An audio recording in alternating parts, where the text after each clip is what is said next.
Welcome to Cinema Royale. I am Travis Hopson of PunchdrunkCritics.com, and joining me today is my colleague, Cortland Jacoby. How you doing, Cortland? Hello. Hello. Your background looks weird. Actually, no, it's. I mean, I know it's the Sundance logo, but you you look funny We sitting in could front have of it. gone over this like 2 seconds ago before we started. You look funny sitting in front of it. It's kind of like you're on like a public access set. That's kind of what it looks like. Yeah, that's what it looks like. It looks like you're on a public access set. Well, It's I'm and glad I that's could. and that's more on their logo than it is about you. But then it's like sitting in front of it. That's what it looks Well, like. you created your logo, right? It looks good. Yeah, I did that. Thank you. Um, I found that people when I do interviews and I do this, I always put one of these behind me when I do an interview. They all like it and they always comment on it. So just kind of kept doing it. Anyway. As you can see, if you're watching us on YouTube, we are talking about this year's Sundance Film Festival. Cortland and I have been back for a little over a week now, and I feel like it's rather than doing it right when we got back, which would have been the normal thing to do, we're going to do it now. So we're going to talk about just a handful of the movies that we saw that we really liked from the festival this year. Maybe mention one or two that we didn't like so much, and something that has some future prospects. We're not going to do too much here. Honestly, this was a bit of a down year at the festival, if I'm being brutally honest. This is my 12th year. To me, I think this was probably the weakest year that I can recall. In terms of like movies that I think are like extraordinary. I don't know how many of them I saw this year, not very many. And I didn't see anything that necessarily blew me away that made me say, wow, I need to sit back and I can't wait to see what people think of this movie when it comes out. There aren't a whole lot of them like that this year. And granted, this was a smaller year for Sundance. The strikes really messed them up. A lot of productions that would have been finished in time for the festival were delayed. They're probably going to end up festivals coming out a little bit later, like South by and probably maybe Tribeca and some other places. So it's a bit of a down year for Sundance overall, and I think you could feel it. I certainly felt it on the ground. There was not as many press there. Just didn't see them, like the crowds were there as normal. Just had a completely different vibe. Cortland, this is your second year there. How did you feel about it Well, it's my second year in person. in person? My first year was, the gas leak year of Omicron. Um, I feel like there was more people there than last year, but it was low. I mean, it was still kind of low. There was one film that we went to for the press screening, that people didn't get into. But other than that, it was pretty easy to get into certain things. I would say it just felt off too.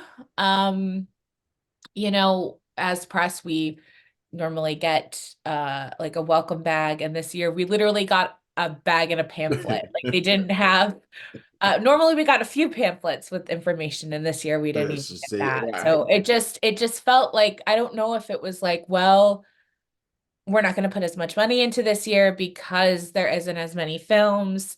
I will say that I ended up watching 4 documentaries out of the 20 plus films that I watched. So about 20% documentaries. And those documentaries were closer to me blowing me away than a lot of the Yeah, our friend normal Karen narrative stuff. Houston, who comes on here often, she really liked the docs that were there this year too. And I think it's, obviously it's easier to make a doc right now than it is to do a narrative film in terms of the strikes. You can do that without without all of that jazz. It just Um, seems like we're in like a high period for documentaries right now. yeah, And a lot, and a lot of the documentaries have to do with not necessarily people with disabilities, but that's part of it, but people from marginalized communities. marginalized Seems background. like And then seems like celebrities. a lot of Yeah. them lately. Yeah. And Sundance has really been trafficking in a lot of them, which is good. Yeah. So you're Sundance seems to be a mix of like marginalized communities, and then like there's always at least five documentaries about celebrities, which we definitely had this year. I didn't end up seeing any of those, but yeah. and I never go to the documentaries anymore, so whatever. Unless it's like no other option do I go to like a Right. documentary. I really wanted to see Girl State this year, and I didn't get a chance to see it. Yeah, you were talking about that. Yeah. Yeah, I never got a chance to see it, so that's on me. I'll watch it later. I didn't see Boy State there last time either, so I watched it later on and loved it. So it's fine. So let's talk about a few of the movies that we really liked, and I'll get things kicked off. And I'll say that the movie that I think that I ended up walking away from loving the most, which it was Exhibiting Forgiveness, which I know is a movie that you saw as well, so you can speak to it also, whether you liked it or not. This is by artist Titus Kaphar, and it really, in the title, kind of says it, and it is about an artist who is struggling with whether or not to forgive his father, a drug addict, abusive, as he's trying to get back into his life. And he says he's a changed man and all that kind of stuff. But just because this person has changed, does that mean you necessarily need to let them back into your life if they've, been such a horrible part of it for so long? And the movie really grapples with this, I think, in a way that's more honest than a lot of Hollywood movies would be, because Hollywood gets forgiveness wrong. Hollywood thinks that forgiveness is like somebody comes with you hat in hand, and you're like obligated to like not only forgive them, but to forget everything that happened and let them back into your life. And that's the Hollywood happy ending. That's not reality, though. And I've said before that there were lines in this movie that are almost exactly what I told a significant person in my family when they hurt us and went away for years and cleaned themselves up and tried to come back into our lives. And this movie really hit home for me. And I think it's honest and painful about the cycle of abuse and tragedy in black families. And I think that was a little hard for a lot of people in our audience to take. There are a lot of walkouts in our screening, and not the kind of walkouts from like press and industry folks who come in for a movie for 10 minutes and then walk out. That happens all the time. I'm accustomed to that, but it was the kind of walkouts from people who weren't really into watching the black trauma play out. Right. And that's something else I'm sadly accustomed to seeing at Sundance too. So yeah, I thought this was an absolutely tremendous movie. I can't wait to see more from Titus Kaphar if he decides to keep being a filmmaker after this. And it stars Andre Holland, Andrew Ellis, um, really Day. fantastic cast all around. Yep, Andrew Day, and I always forget the father's name. It's kind of a breakthrough performance for him. He's really great in it.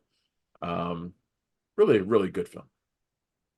Also, would like to shout out the director for also painting those paintings Yes, a in the lot of good film. artwork in That it. was the highlight for me. I just wanted to live in one of them. They just are gorgeously done. I also liked this film. I don't think I liked it as much as you and some of the Because you're other. white. I mean, you're white. You I don't think care. whiteness honestly You're had white and something you to don't do with care. it. Yeah, I I get it. I think get it it. was Totally get it. I think it was really, really well done. I really like you said, I really like the very realistic take on forgiveness. And I would push back a little bit about what you said about, Hollywood getting forgiveness wrong. I think people get forgiveness wrong. I think people think that if you forgive someone, it's a restart button. Right. And I think what the film does really well is if you crumple up a piece of paper and then try to open it again, there's going to be cracks. There's going to be, you might not be able to read the writing as well, right? There are consequences. There's everlasting, um, not grief, but everlasting damage. And so I think this film gets it right. There is a lot of a black trauma element, and I'm not the person to speak on that in terms of like, we have been getting a lot of black trauma stuff, but I think it's a really, really well done film, and the paintings are gorgeous. And I think it is wonderfully acted by Andre Holland and Andra Day and Andrew Ellis. So definitely look out for that one, probably towards the latter end of the year, I would say. Yeah, it Definitely got for picked up, awards right? If I season. remember right, didn't it get picked up? I'm not quite sure if it did. I assume it did because it was one of the more talked about ones. Yeah. Then again, I'm actually looking to see if it did or not. I don't think it did. It will. No, They're it will. still doing deals this week. Yeah, no, I mean, there'll be deals made all year, and Yeah. so I think it'll get picked up too. What's the movie for you? I'm gonna say one that you did not see, which is called Ghostlight. that is picked up by IFC Films. It's directed by Alex Thompson and Kelly O'Sullivan, who are a couple, and they also made the film St. Francis, which is also one of my favorite movies. Um, Ghostlight tells a story of an everyday blue collar construction worker living outside of Chicago with his wife and daughter. The family is very fractured. They just went through a tragedy. You don't initially know what that tragedy is. But one day he gets very upset at work, and outside he sees a theater actress played by the great Dolly D. Lyon from Triangle of Sadness. And she invites him in and says, "Hey, do you want to come be a part of our production of Romeo and Juliet?" And it's about the healing power of community theater, about family. The husband, wife, and daughter are all played by a real family, which is very cool. Is Um, community healing? I'm sorry. Is community theater healing? Because I've been to I community. think working with theater with people and creating something can be healing. Okay. I think it can be. I mean, for these people, Okay. it is. All right. Yeah. Don't sue me, people, if you do community theater and it's traumatizing. Seems Yeah, stressful. I think it's a really great film about community and what forgiveness looks like, what moving on looks like, what trauma looks like, and it is so funny as well. It is definitely a tragic comedy, and I highly recommend Ghostlight. I do not know when that will come out. It feels like a summer movie, but again, that doesn't mean anything. So. Right. Right. Okay. I will keep an eye out for that one as well. Probably number two on my list was Love Lies Bleeding.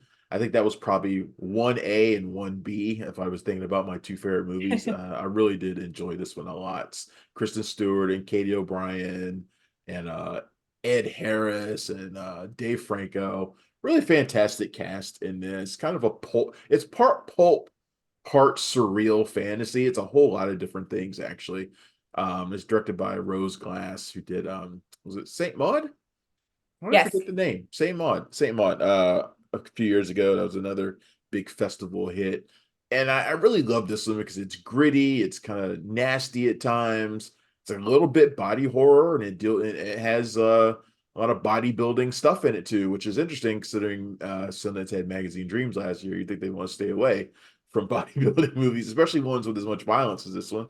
But no, they went right back in, and once again, this movie proves to be one of the biggest hits of the festival, and it's really great.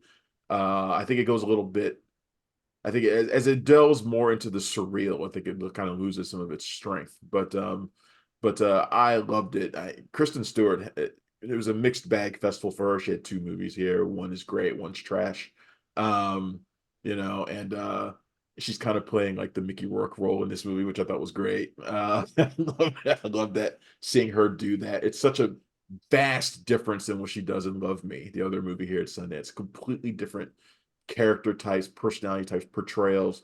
She has become such a great actress to me. I've always felt she was a great actress. Well, post Twilight, I think she's been like on a hot streak ever since then. People don't want to give her credit for it. She's been especially good at Sundance when she comes here with stuff, though, and this is probably one of her best that she's had. So I think this one probably has one of the best chances of being like a box office success when it comes out. I think this one has a pretty good shot at it, depending on how it gets marketed. But yeah, I think this is not only a crowd pleaser of a film for the festival, it was just pretty damn good. So I liked Love Lies Bleeding a lot. That was one I did not see due to my schedule and Uh, the amount of popularity behind it. So I'm excited to see it when it comes out. yeah. My second one, I was debating on how I want to do this, but my second one I would say is a wonderful little movie that I think will probably be a little bit successful. It's Thelma. I've been talking a lot You have about higher hopes for this movie Thelma. being a success than I do, and I like this movie a lot too. I think that I think it is a crowd pleaser. I think that no matter your age, you can kind of fall in love with it. If they release it in the summer, I think it definitely will have some success. Maybe not like millions and millions of dollars, but it'll definitely get the word of mouth around. And you got So, Kristen Stewart in. what? You got to talk to June Squibb. And I got to talk to June Squibb. So this movie is about an elderly woman. She's 94. She's very close to her grandson, and she gets a phone call from someone she thinks is her grandson saying, "Hey, I'm in trouble. You need to send $10,000 to this address in California." And she does. And of course, it's a scam, and she feels very embarrassed by it. She overhears her family talking about possibly putting her into a home. And of course, as a woman, a very resourceful woman in her own right, she says, "Yeah, I'm not going to do that. I'm going to go get my money back." Um, and she does. She goes on a journey with Richard Roundtree from Shaft, who His plays final role. Ben on a scooter, and they go around LA trying to get her money back as her family, played by Parker Posey and Clark Gregg, and her grandson, played by Fred Heckinger. Um, they go and they try to get her money back, and it's this really sweet story about growing up and aging and losing independence, and then knowing when to call it quits, and calling into question some of these larger questions that cinema doesn't always ask of an older demographic. We have gotten some films geared towards that demographic. Last year we had Jules, and we had the 80 for Brady movies, and book club's very big, and also we had Moving On with Richard Roundtree and Malcolm McDowell, who are both in this movie. Um, so it seems to be like this demographic seems to be very big in Hollywood right now. So I'm interested to sort of see what happens with it. It's a very sweet story. I think it's very well directed by first timer Josh Margolian. It's been picked up by Magnolia, so we'll see what Magnolia does with it. That's really the question here is Yeah, how it, Magnolia is an interesting place for it to go. yeah, Magnolia does not have a great track record with pushing movies, but if it gets a platform release and they market it right, it can maybe do a little something. I hope it yeah, does. I thought the movie was delightful too. I mean, I didn't love it quite like you did. I think you gave it a perfect 5 out of 5 on our site, which is I did. absurd. And I But stand by that. I stand by but that. I did watch it. I did kind of just watch it on my laziest day of the festival. I just kind of laid on the couch and watched it, and I thought it was really fun. Um, so yeah, I'd like to see how they push it, honestly. If they play Yeah. into the action stuff, I think that would be the best bet, Yeah. I Just think that June Squibb should do a promotional campaign with Tom Cruise I because they think do so thank him in too, the but credits. Magnolia won't be So able to afford him, so that won't happen. I Uh, don't know. I think he would do it. He's Magnolia get afford him. supposedly one of the most generous Unless people in Hollywood. He unless sends pies to unless people. Paramount is their parent company, which they're not, that's not happening. We'll see. We'll see. I don't know. Tom Cruise can do what he wants. We'll see. Yeah, he can do what he wants. It won't happen. But yeah, I think if they play into the action part of it, I think that could be good. I really do. So we'll see what happens with that one. Okay, so probably next for me, it's actually tough. I didn't think about these. I honestly didn't think about these ahead of time. So I'm kind of torn between one movie, that is one of the first movies I saw, and then one that I saw towards the end, a couple that I saw towards the end. So what I'm going to do is I'm going to lump them all together and just be really brief about all of them. And the three that I thought were really, really great were Freaky Tales, which is one of the first movies that I saw um, in the summer, in the summers, which is the Grand Jury Prize for Drama winner. Um, and Rob Peace was also really, really good. Freaky Tales from Anna Boden and Ryan Fleck, one of my favorite duos, directing duos. It's kind of a anthology film. They're interconnected, set in the Bay Area of 1987. Tells multiple stories of battling Nazis and rap battles, and because it's called Freaky Tales, it also has Too Short in it, and Too Short produced it, and he's the narrator. And if you know that time period and that scene like I do, you're gonna get a lot of pleasure out of Freaky Tales. It's over the top, it's kind of wild. I think some segments work better than others. That's always the case with with an anthology. But I really, really did enjoy it. This was the kind of crowd pleasing opening night film that Sundance needs to do more often. Sometimes they get it wildly wrong, like last year with Sometimes I Think About Dying, which is like I felt it like dying while watching that. It's a terrible way to start the festival. Rob Peace, true story about a young man, brilliant genius level intellect, who goes away to Ivy League college, comes back home, and falls back into drugs and all the things that could have dragged him down in the beginning. Really heartbreaking story, but directed by Chiwetel Ejiofor, who's also in the film, and a really, I think, revelatory lead performance by Jay Will. Can't wait to see more from him. And the other one, In the Summers, like I said, the grand jury prize winner, follows multiple summers between two girls and their father, who's an alcoholic, kind of troubled, and their ability to kind of grow up. And he's estranged from them. They only see him in the summers. And it's each year you see like a progression as the girls grow older, grow wiser to who their father really is, and there's all sorts of shifting things going on between them. It's a really, really great movie. Sasha Cal is in it. She was Flat. She was Supergirl in the Flash. She won't be Supergirl anymore. But sadly, she's really good in this. Really, really strong performances all around. I don't. This is one of those cases where I think the dramatic award winner probably won't go on to like do much like after the festival.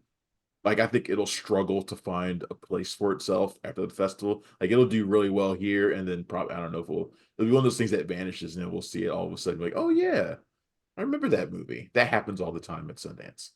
It happens I'm all the trying time. to remember who won it last year. I know the year before was Nanny. Yeah. Oh, God. Yeah. Nanny. Yeah. I See, like Danny. yeah, but Nanny didn't come out and do anything either. I mean, it's just Well, it came out, it just didn't do anything. Yeah. right. And there's a lot of these that happens with a lot of these movies at Sundance that the audience, because the Sundance audience is so different than almost any other Yeah. festival. The choices can just be off the wall.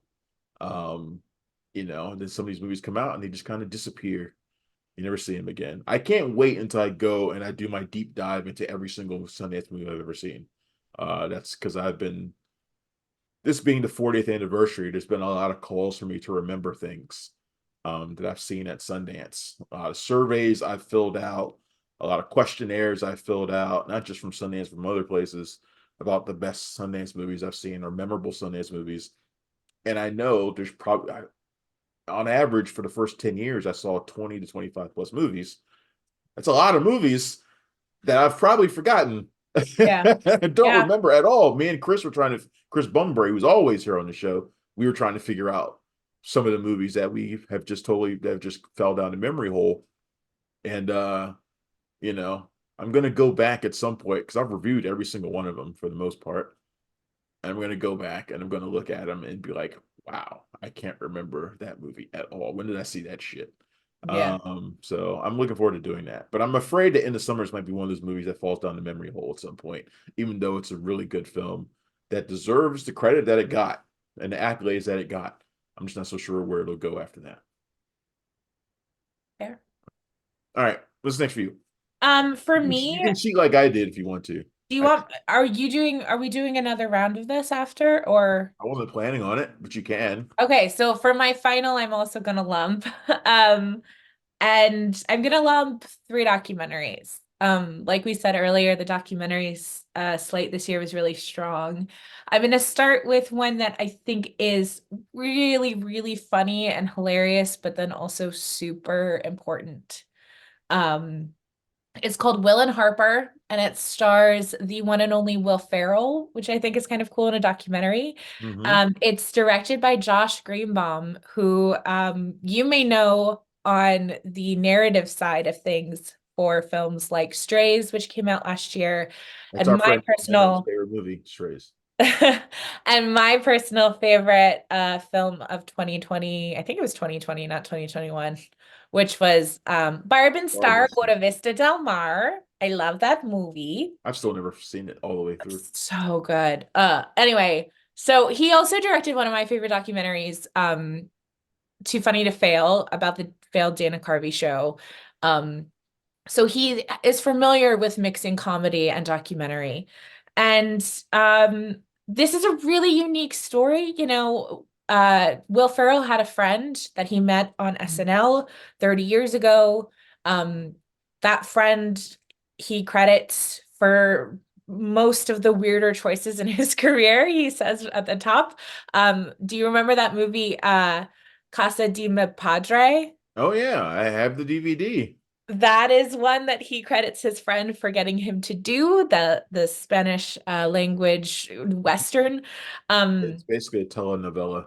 yeah, basically a telenovela. Yeah. He credits his friend for doing that, and some of the more famous SNL sketches that this person wrote as well. He got a email from this person 2 or 3 years ago coming out and saying, "Hey, I'm trans. I want to go by she, her pronouns, and my name is Harper." And one thing you need to know about Harper is, besides being a comedy legend, a comedy sniper in her own right, she loved road tripping and she loved going to kind of the seedy parts of America. And so when they didn't really know where their relationship stood, Will said, "Hey, let's go on a cross-country road trip for old time's sake and kind of see where our relationship goes." Yes, you have bits. Will Ferrell shows up in a Sherlock costume randomly.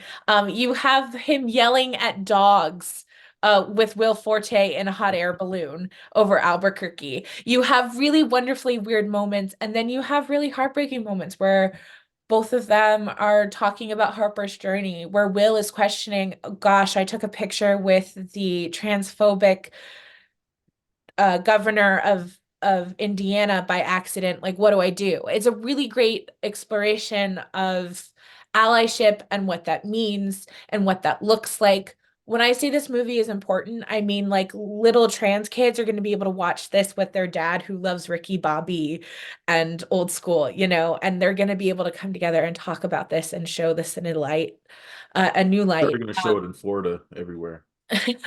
I will say that, we also don't see older, Harper is 60. I guess she transitioned in her late 50s. We don't normally see that transition. Normally, if transitions are being covered, it's when someone is younger. So it's really interesting to see this. If I need to sell you on this movie anymore, I will say Kristen Wiig writes a theme song for it, and the opening line is, "Will and Harper go west, two old friends and a new pair of breasts." And I think that's all you need. I think that's all you need. It's very, very sweet film. That's I'm funny. transitioning to this wonderful film. Oh, that is picked up by Netflix, by the way. Everything I talk about in the documentary portion is picked up by Netflix. They are gunning for that Oscar. They're Yeah. coming for the documentary Oscar They've had next success year. with documentaries already. So I mean, Yeah, it's one of the places where they've had the most success actually, yeah. as they try really hard to win awards. All right, go ahead. No, I don't feel like Netflix is the right home well, actually no, for this film I do feel like it's a good home. Do you So there's really? I feel like IFC would have been a good home because they've done so much Will Ferrell stuff already in the past. But oh yes. No, no, no. IFC would have been good. I think in terms of accessibility, Will yeah, and Harper's a good home for it. I was going to talk about the third film I talk about. I don't know if Netflix is good for that. But Eveline is a wonderful documentary from The Painter and the Thief director, Benjamin Ree. It is about Matt Steen, who is a Norwegian person with muscular dystrophy that eventually killed him. And one day his parents go onto his computer, get his password, and see that he had this entire life online. They write a letter on his blog, "Hey, we lost our son," and they receive hundreds and hundreds and hundreds of emails from people coming forward and saying, "Your son meant something to us in the World of Warcraft community. We mourn for you." Um, Benjamin and his team, and through the administrators of this online community, were able to, along with animators from the World of Warcraft universe, were able to basically reconstruct Matt's online life using like thousands of pages and thousands of hours of logs. And so you kind of see who this person was, and what they lived for, and what they um didn't they recreate like some of on the that in internet. animation, like animated Yeah. thing? So a huge portion of the documentary, and I think honestly they lean too much into it, Hmm. is they it's reenacted by World of Warcraft animators. So you see what his character looks like and you see him interact with other characters on there. I wish there was more talking heads towards the end, and less voiceover and animation. Yeah. But it's a really, really well done documentary, kind of about the online life. Again, we're also seeing another kind of side of disability, I think also often in documentaries about people and individuals with disabilities, Yeah. we we show them as angels and perfect people, and we kind of infantilize them in some way. And this film kind of shows Matt as a full person, obviously through his avatar in World of Warcraft. But he could be a bit of an asshole. He was a womanizer. He said mean things to people. He was kind of, like any person would, especially someone dealing with something very heavy like his physical disability. So highly recommend Ebeline. That will also be on Netflix. I think that feels like a Netflix documentary, I think because it is so heavy in the animation. Benjamin Ree won the director of documentary competition, I think, if I'm remembering that Possible. right. Um, You should really come prepared if you're going to say something like that. You should really know what you're I'm pretty sure I'm right. talking. I don't think it's called that, but he won Best Documentarian. Best doc. I And think there's a then best director documentary category. yes, So it's, yeah. yeah. Yep. And then the final film I want to talk about is also on Netflix, and this feels like a weird home for it, I'll be honest with you, is Daughters. And that is produced by Kerry Washington and Jessica Seinfeld. And it's directed by newcomer Natalie Ray and Angela Patton. Now, Angela Patton is a activist out of Richmond, Virginia, actually. And this film chronicles a program being initiated at a Washington, D.C. jail where fathers of daughters who are incarcerated undergo 10 weeks of parenting classes where they talk about their own trauma, their own parents, their relationships with the mothers of their children. They talk about their daughters, how to be a better father. They kind of go through this really long program in order to then take their daughters to a dance. Now, I didn't know this because I don't have anybody in my life close to me that's incarcerated, but since Other than 2014, that stint you did. yeah, yeah, sure. Yeah. Well, when I was in there, I was allowed to touch people. So, I didn't know this, but in 2014, um, it kind of became common practice that touch visits, so like where you even hold someone's hand for 5 seconds or give them a hug for three, that was severely decreased within American prisons. So there are kids who, in the middle of this dance, haven't touched their dad in years. Yeah. Um, and this film does a really wonderful job following the girls and looks at that impact. Um, the impact on the dads, the impact on the kids. It kind of asks questions about, like, yes, we're punishing these people for what they did, which we never know what they did, by the way, which I really appreciate because it doesn't matter. But it also looks at the impact of certain policies on kids. And it's a beautiful film, very well done. Uh, these girls you just want to hug throughout the entire thing. Hmm. And it's a really, really beautiful film about incarceration and kind of bringing light to this really important program that should be implemented across the United States. This isn't a spoiler to say that 95% of the men who complete this program and come out on parole do not revisit prison. Hmm. There was someone whose daughter was 10 years old when they were first filmed. And he said that he was never out of jail for more than 90 days in her entire life. So you're right? The saying they 90-day increments. so you're saying they got better at committing crimes and never got back. No, I'm saying that once he served his time after the daughter's program, the Date with Dad program, he is now being a productive member of society and being a good dad to his kids. So, and he was actually at Sundance, which is very cool. So, highly recommend Daughters. It ruined me. There are multiple moments in this film that are very, very moving. Highly recommend Daughters. Netflix feels like a weird home for it. This feels more like a Searchlight or kind Right. of a theater viewing. But I hope that it does get seen and I hope it brings about real change because we need Huh? to um, make touch visits a normal thing. I It's mean, a human right. no, we know that Netflix knows how to push documentaries, so Yes. we'll see what happens. It might end up being a good home for it, but it sounds like Yes. they're really loading up on docs this year. So Yes. and maybe that's where they'll put their focus rather than on narratives because it doesn't seem to be working out for them. We'll see. Not really. So We'll see. final thoughts. Is there anything in particular that you want to mention before we get out of here? Something that you didn't like or something that you just want to give a special shout out to before we get out of here? Um, in terms of didn't like, I mean, there wasn't anything, there was a few things that I felt kind of iffy What about. was the crappiest movie that you saw? I didn't see crappy, like you and some of the other people that we stayed with saw crappy movies and I like said, what was hated the things. crappiest thing you saw? I didn't say tell me something that's just crappy. I, What was the I, crappiest thing you saw? The thing that you watch, you were like, eh. that's a really good question because I didn't hate and everything.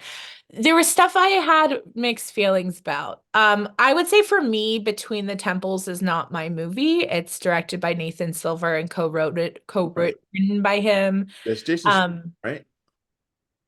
Jason Schwartzman, Carol Kane. Um, it's just not my movie. It is a very surreal, raw comedy. That is very rooted in the Orthodox Jewish community. Not so much Orthodox, but in the Jewish community, Schwartzman plays a cantor. Um, Yeah, this is why I didn't see it. It didn't seem like it was something that was going to. yeah, it's a very niche film. I don't think it lands on the comedic notes. Dolly D. Lyon is also in this. Um, yeah, I didn't love it. I wanted it to be better because I love Jason Schwartzman and I love Carol Kane. So I was expecting something higher, a kind of different material for them to work with. I'm sure that it will find its community and find its niche, but it just wasn't for me. Okay. Yeah, I mean, I have a handful that I could say were crap. I already mentioned Love Me, which is bad. I've talked to ad nauseum about the American Society of Magical Negroes, which I think is trash. Also, Weak Sauce movie that pretends to be one thing ends up being another. You saw that too, didn't you? You didn't see that one? You didn't miss anything. And those are probably the two of the worst, but the absolute worst was Crazy House. By far the worst movie that I've ever seen. There's only been a handful of times at Sundance where I've wanted to walk out of a movie. Only one time where I actually did, and that was for the Greasy Strangler. I just couldn't take it, Me. and I wanted to walk out of this one really bad. Our good friend Tim Gordon did walk out after about 30 minutes. He left. He couldn't take it anymore. But me and Chris stuck it out because it's only an 80-minute movie, and it's excruciating. I mean, it's unfunny. It's Nick Frost and Alicia Silverstone. So you think it's going to be good on some level. Um, Kind of has a 90s sitcom vibe. Then everything goes haywire. It's kind of deconstructing 90s sitcoms, but not in a smart or visually entertaining way at all. Then it goes off the rails, extreme violence, and it just becomes violence for the sake of violence. And it's just like just a lot of it, and that's like all it is. And it's just a really, really horrendous movie. And a lot of people left that screening too. There were only a handful of us left by the time it was over. So yeah, that was by far the worst thing I saw there. Worse, Magical Negroes is bad, but it's bad, more disappointing than anything else. And Love Me is bad because the filmmakers were trying to make a Sundance movie when they really just needed to trust in their actors to pull off a good relationship movie. And they didn't want to do that. Every year, Sundance has an award for science fiction. Yeah. And this one won it this year. Love Me won it this year, and then Pod Generation won it last year. So basically, what I think the award for is for like just shitty movies, shitty sci-fi element movies. Because Things I Pod hated Pod Generation. Generation. Pod Generation's pretty rough. That's not a good movie at all. It's for experimental films, and this movie is experimental. And I think they sought out to, like I said, as they're seeking out to make a Sundance movie. I mean, when you make your movie about a buoy and a satellite that fall in love, I already think you're trying to make a Sundance movie. And that's what they were. That's what they were doing. And they got what they wanted. They got the attention they wanted. They got the award they wanted. And this movie will come out. And despite having Kristen Stewart and Stephen Yeun in it, probably hardly anybody will see it. And it'll vanish, and that'll be the end of it. Yeah. So it's not going to play in the theater. I couldn't take my friend. I've said before that I've become increasingly using this as my measuring stick. Can I take my friends to this movie? As I get older, that's my measuring stick. And I couldn't take my friends to see Love Me. They would shoot me if I took them to see this movie. I could take my friends to see Magical Negro. It's a bad movie, and they might question me afterwards. But they could see it. I guess that could take them to see a lot of things, but not. And I couldn't take them to see Crazy House. They'd kick my ass if I took them to see Crazy House. So yeah. Anyway, so Sundance is wrapped for the year. Like we said, a bit of a down year for Sundance, but I have no doubt they will bounce back next year for sure. Sundance is always a great time, and we love going down to Park City every year. It's a great time there. I saw your little TikTok video. I wasn't in it, so I was a little upset. Well, I didn't film a lot, and we weren't with each other a lot. Hang out with me more. I was in the same city. I was Yeah, I was in the and same we had house. completely different schedules. In the same house. Anyway, whatever. All right. That's it, everybody, for this episode of Cinema Royale. I'm Travis Hopson of PunchdrunkCritics.com. That was Cortland Jacoby. Thank you, Cortland, for joining me. Thanks for having me. Absolutely. And we will see you again soon. Before I go, you probably noticed on our YouTube channel, we're doing a couple things new. Did a couple video reviews on there this week. I hope you guys will check those out. There'll be more of those coming the rest of the year. And people who subscribe to Cinema Royale and podcast form will also be getting those. So so enjoy that. All right, we're out of here. We'll see you on PunchdrunkCritics.com soon. Thanks a lot. Thanks again. Bye. And thanks for checking out the show. If you like what we're laying down, please subscribe to our channel and click the bell to receive notifications for all of our latest stuff.